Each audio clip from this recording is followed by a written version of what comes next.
Dinas Kesehatan Kota Mataram melaunching program integrasi layanan primer atau ILP untuk mempermudah masyarakat mendapatkan layanan kesehatan terbaik. Program ILP ini secara resmi dilaunching di halaman Puskesmas Cakranegara pada Selasa, tanggal 15 Oktober tahun 2024. Kepala Dinas Kesehatan Kota Mataram, Dr. Emerald Isfihan mengatakan, program ILP merupakan upaya untuk memperdekat pelayanan terhadap masyarakat seperti pada peningkatan layanan promotif dan preventif. Dalam rangka untuk memperkuat upaya-upaya pencegahan kemudian deteksi dini, promosi kesehatan, membangun infrastruktur, melengkapi sarana dan prasarana dan SDM serta tentunya memperkuat manajemen, jelasnya.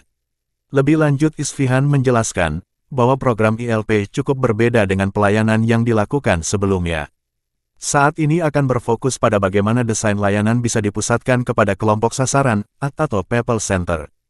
Kemudian, pada integrasi layanan primer nanti tidak akan lagi berbasis pada program, namun dasar layanannya akan berfokus pada klaster. Sehingga pelayanan kepada masyarakat akan lebih komprehensif dan semakin paripurna dalam menunjang kebutuhan masyarakat akan layanan kesehatan di Kota Mataram. Sementara itu, Pejas Wali Kota Mataram Tri Budi Prayitno mengatakan, dengan adanya layanan yang terintegrasi tersebut akan semakin memberikan kemudahan terhadap masyarakat dalam mendapatkan kebutuhan akses kesehatan. Meskipun layanan kesehatan di Kota Mataram telah mencapai standar, namun Tri memberikan masukan agar tetap dilakukannya kajian dan analisis untuk mengetahui apa saja yang masih dirasa kurang pada aspek layanan maupun sarana dan prasarana. Pelaksanaan layanan primer terintegrasi ini sudah dilaksanakan. Kalau pantauan terkait dengan infrastruktur dan sebagainya yang tersedia di sini sudah memadai atau sesuai?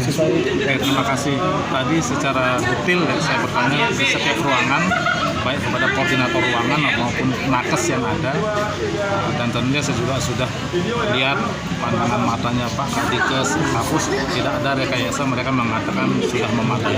Jadi saya detail bertanya tadi terkait dengan misalnya apa saja sarpras yang digunakan, apakah ada kekurangan. Teman-teman nakes ini mengatakan sudah standar, dan suasana juga bagus, termasuk juga rasio antara petugas dengan jumlah layanan harian yang mereka laksanakan itu sudah sesuai dengan rasio standar. Tapi tetap saya juga meminta kepada Pak Kadikes untuk membuat semacam kajian analisis kebutuhan, karena bagaimanapun kan tadi seperti disampaikan dalam speech sambutan, layanan publik itu harus terus dibenahi, ya. Jangan cukup puas dengan kondisi yang ada. Seperti itu kan. Insya Allah Kadikes mengatensi itu. Tidak ada secara khusus ya, artinya setelah saya tanya apakah ada peralatan yang tidak standar, mereka mengatakan standar. Kemudian dari jumlah peralatan yang ada, apakah kemudian cukup? Kemudian dari sisi tadi, utamanya rasio, kan kita khawatir namanya layanan seperti ini kan kalau orang sudah suntuk bosan kan repot. Ini menyangkut jiwa, jadi masalah rasio antara jumlah tenaga kesehatan sama layanan itu kan menjadi sesuatu yang strategis untuk saya tanyakan. Dan alhamdulillah baik pengakuan petugasnya, kemudian Kapus, Puskesmas itu menyatakan sudah selesai. Secara transformasi pelayanan namanya ini, Kementerian Kesehatan itu menerapkan pilar-pilar untuk dilakukan transformasi, dan salah satunya adalah transformasi layanan primer ini.